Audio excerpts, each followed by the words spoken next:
to Unclogged Conversations, powered by Larry Stitson Plumbing. Today, we're talking about tankless water heaters. But you can at least skip the homeowner line. Yes, which is a lot of times, what size do I need for my house? Yeah. I was curious about these water heaters, so, and we're setting a whole, which we did for years till we did the training and got the support we needed. Yeah, no, the training's important, and you learn a lot of little details you didn't realize you didn't know. So without going out there and just stepping on names, I've been trying to avoid that this whole time. I'll go ahead and say it. I mean, it's my show. They can talk to me if they want to. They are not new to the industry, but they are newer.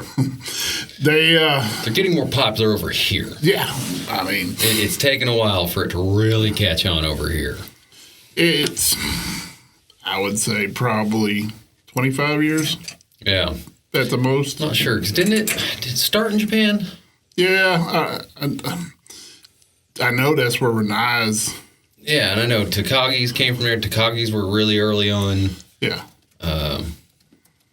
I mean, really, the first water heater made by Rude was more or less a tankless. Really? Well, I mean, think about it. You had that thing you put fire, that container you put fire in, and the water looped around through it. It did. And heated it. And you ran it on a coil. Yeah. I mean, that's one of the things I would really, I always on the lookout for one of them old Rude, old antique. Yeah. I want to restore one. That'd be nice. That'd be cool. And make a still out of it. Yeah. That's a different podcast. Fun fact, real quick. Japan is widely considered to be the country that significantly commercialized and popularized tankless water heaters on a large scale, even though they existed earlier. Well, look at there. Well, all right. We were right. So nowadays we have came so far with tankless that most new homes. If you're building a new home and you're not setting up for a tankless, you probably shouldn't be building a new home. No, I mean, even your track homes, your cookie cutter homes, which there's not very many of them in 2024, 25. Yeah. But your homes that are still being built like those were everyone I've seen has tankless water heaters in them. Yeah. I mean, it's the most, I think it goes down to the energy rating. Yeah. Because most new homes have to meet energy codes, and that's going to be a bigger issue in 5 years. Yeah. We'll get to that in a little bit. But tankless, I mean, layman's terms, it heats the water on demand. On-demand heater. Instead of having a storage tank. Yeah, that constantly has to heat and stay keep prepared. Maintaining that temperature so it's ready to go whenever you go to grab it. Yeah. Instead, this one, when you go to grab it, it starts heating it, and it just heats it super fast. Our tankless instant. No. They are endless hot water, not instant hot water. That seems the biggest misconception of tankless water heater. Mm-hmm. They think, since I'm getting a tankless, my hot water will be here now. No, it still has to travel that exact same distance it did with that tank. I mean, it's now, we can fix it with today's models. You can definitely get as close to instant as we physically know how to right now with doing the recirc systems. And the newer ones are coming with them just built into them. I can't think of, Renai has their RX is adaptable to you can buy a pump or without a pump. Same unit, you can add a pump to the RX system and make it an RXP. Yeah.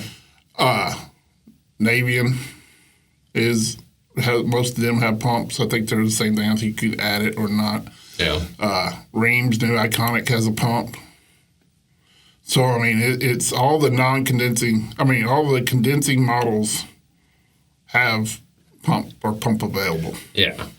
Yeah, it's the non-condensing ones where you got to get the outside pump, throw that grunt pump in there. let's talk about non-condensing, because for years that was my favorite tankless. Which I understand why that would be your favorite.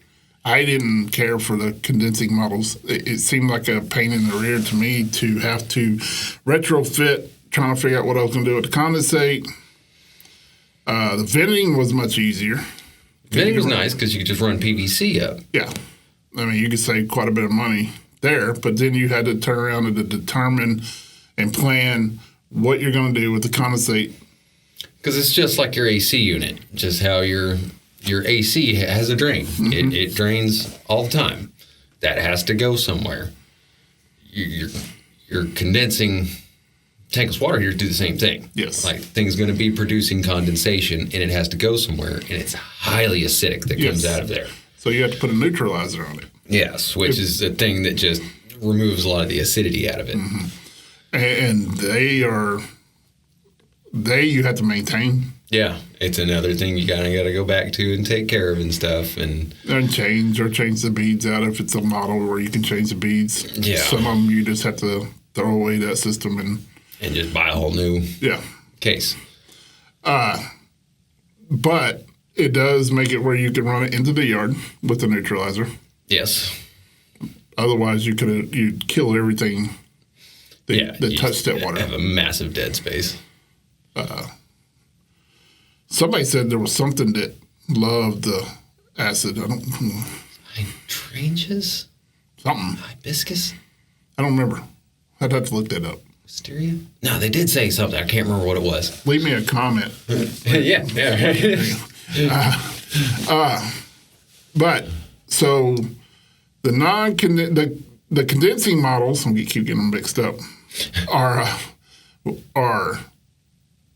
a lot more energy efficient than the non-condensings. Yes. Tell me why. Well, because it reclaims the heat that you would have lost up the vent, and instead reuses it to preheat the water. Yep. So the water's already closer to the temperature when it starts going through the burner. And so they have a stainless steel heat exchanger for that reason.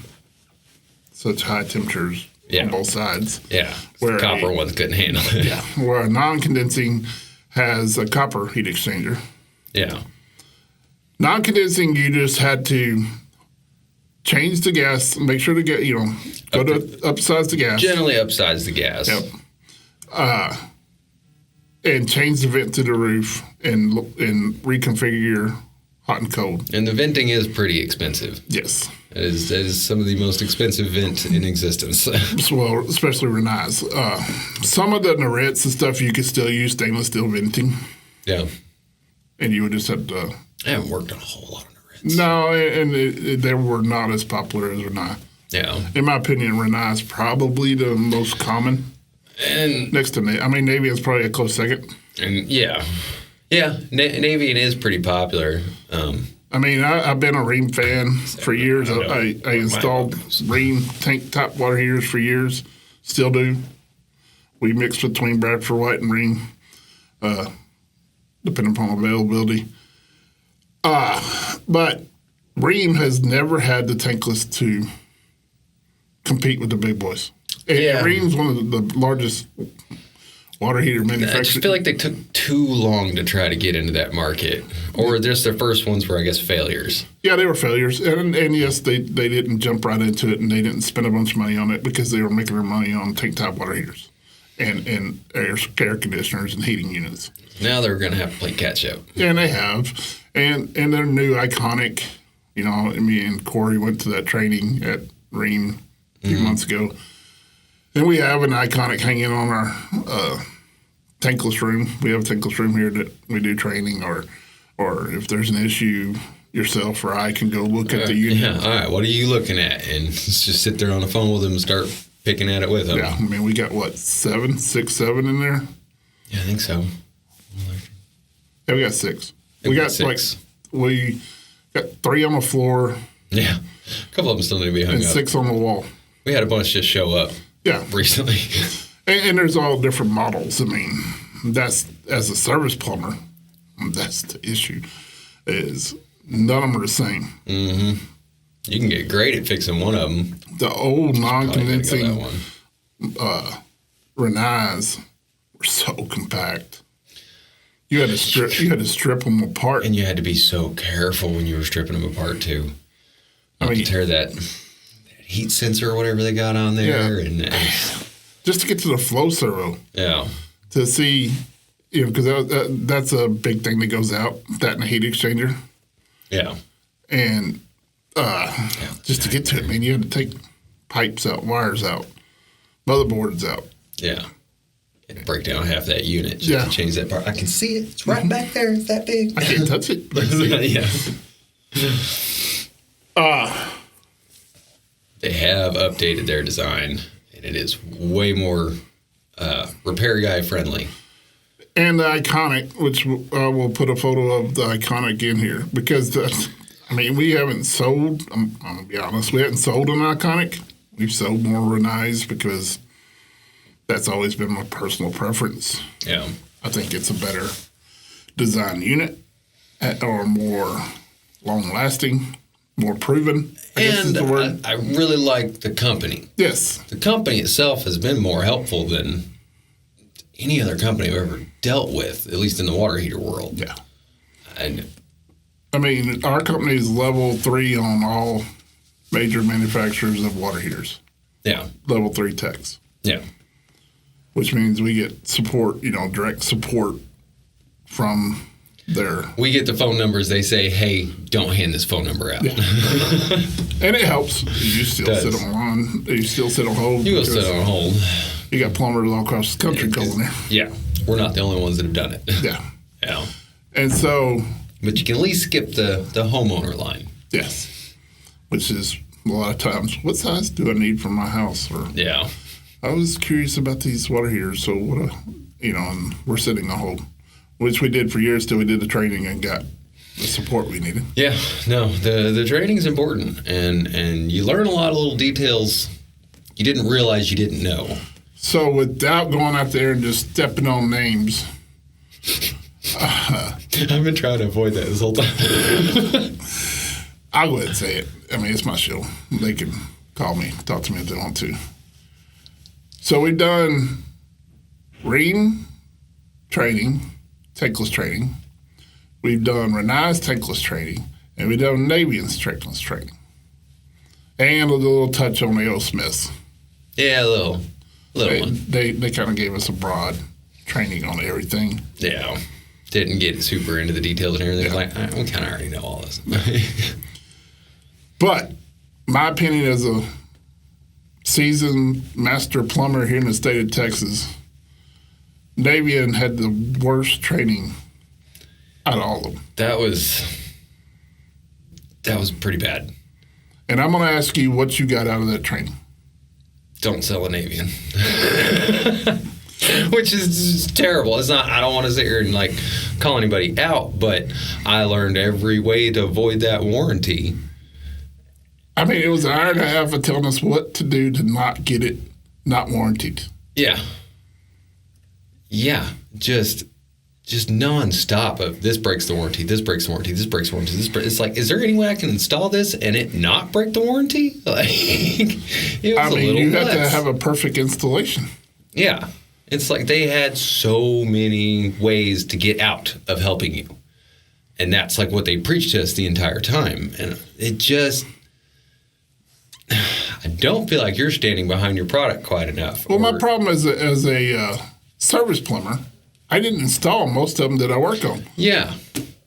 I'm just supposed to go back and tell this customer, oh, sorry, they messed one little thing up over here. It's not even to do with your problem, but they messed that up, so none of this is under warranty, even though you got it installed 2 years ago. And I'm sorry, the guy that installed it won't return your call.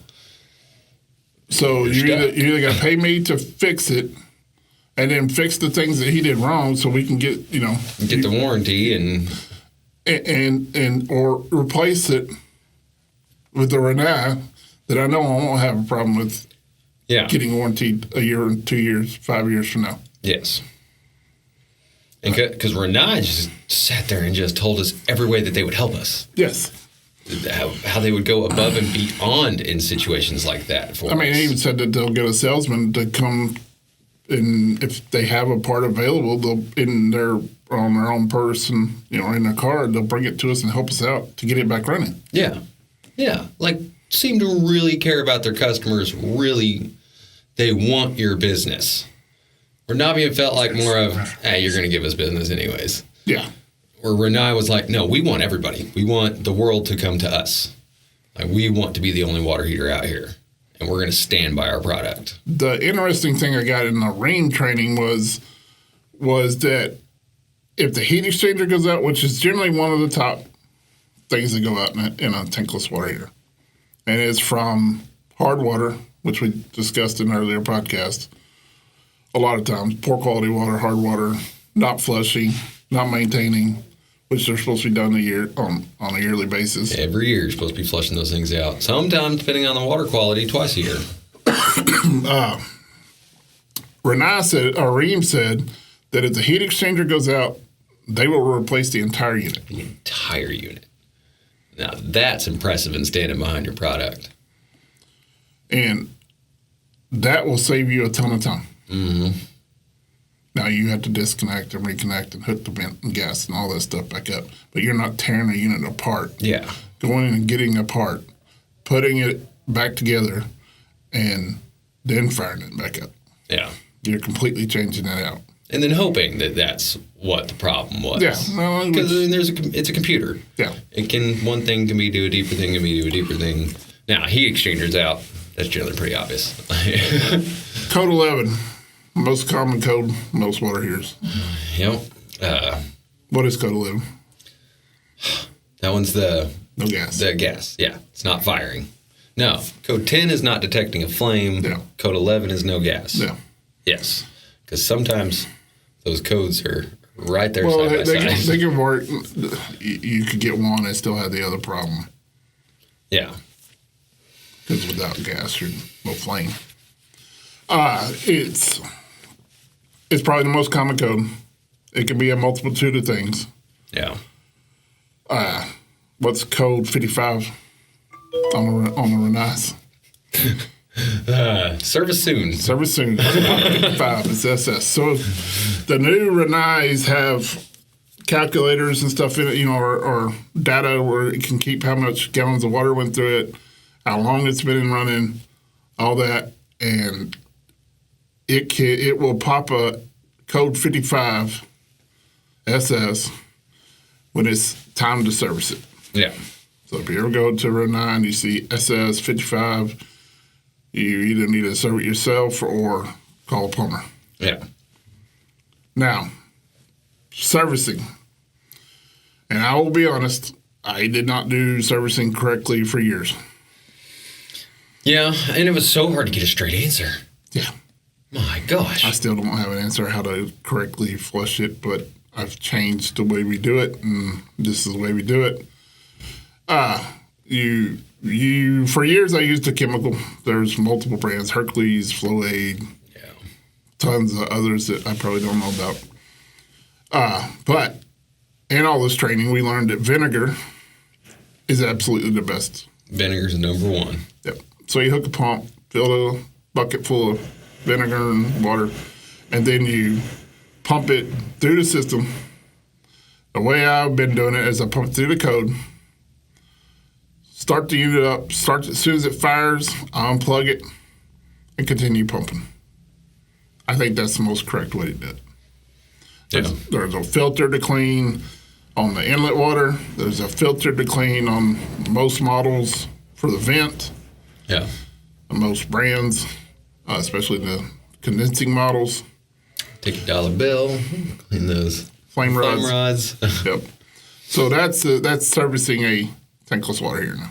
Yeah. We used to we would descale it and move on. Run the flush through it, and thought that was it. And when we find out we do something wrong, we correct it. Yeah, that does work, but it doesn't.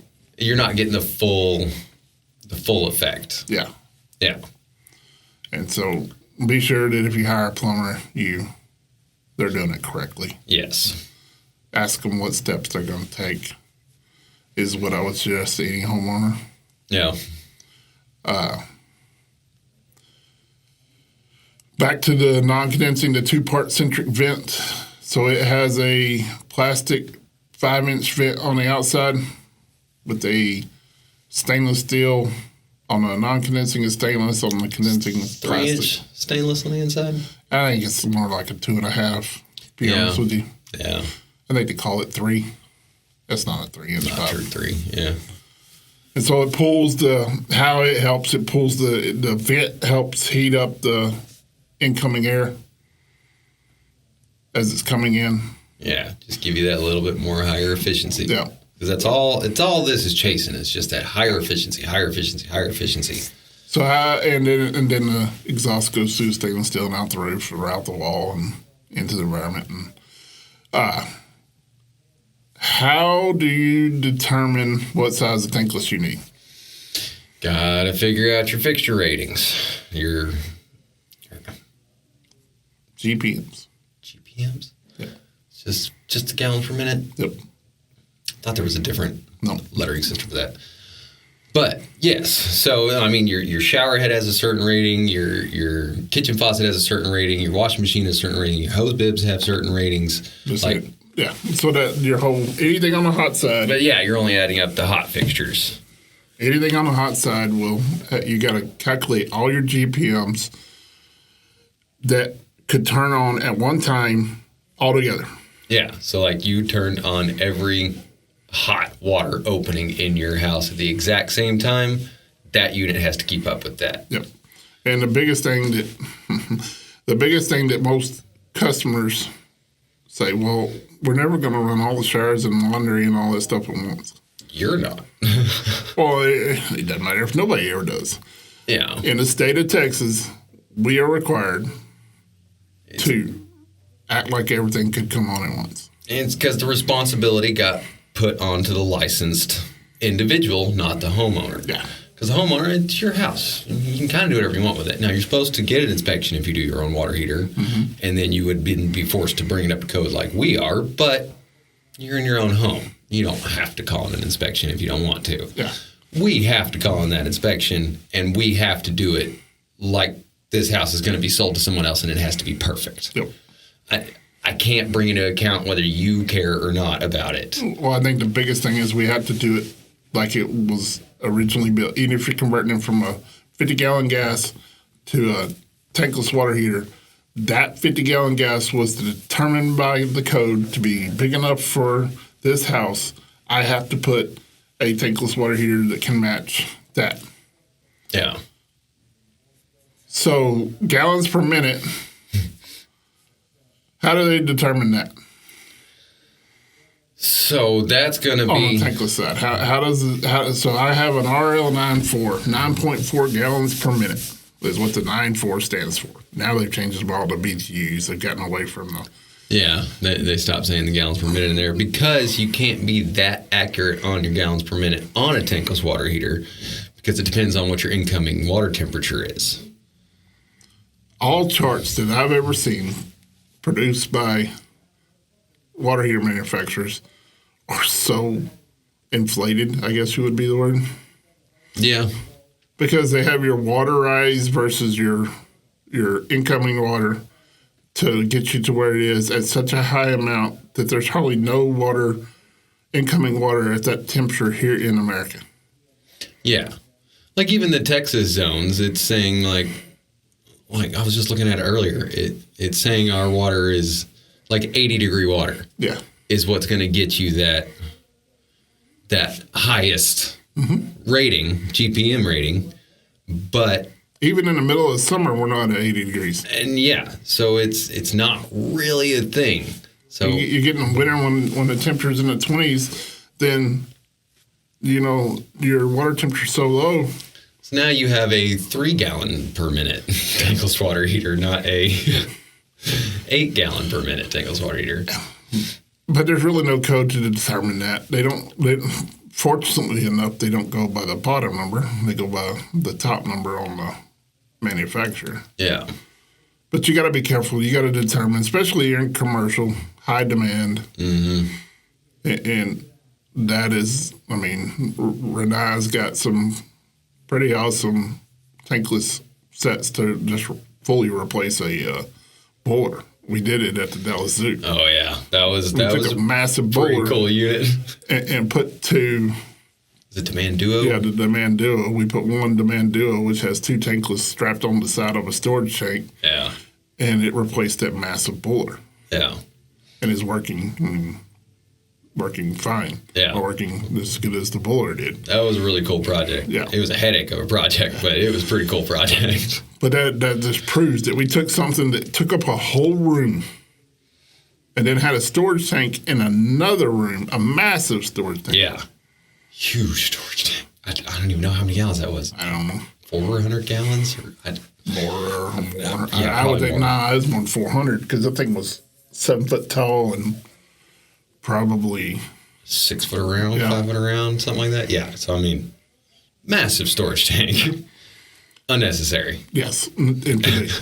I mean, they do a 15-year warranty on the heat exchanger. So, in my mind, that tells me they expect that unit to last 15 years. Yeah. But, I mean, you know, like I said, there's going to be all kinds of factors and stuff going in, but I would see it typically lasting as long or a little longer than your tank-type water heater. It seemed that what I've seen from being in business and being About honest, 12. yeah, 12 to 20. Yeah. I mean, a tank top, you're going to get 8 to 15. I have worked on some 18-year-old Scotties before. Yeah. Again, if you got that filtration system, I mean, it's going to make that last even longer. But if you do your service and you do your all that, I think that's the biggest key. You always can tell the ones that A, have hard water, B, they didn't do anything to it, It's just ran it into the ground, on the wall for 7 years and now it's broke. Yep. Now it's leaking. Hey, it's Larry the plumber guy. Thank you for joining us today. Don't forget to like, comment, or subscribe. Have a great day.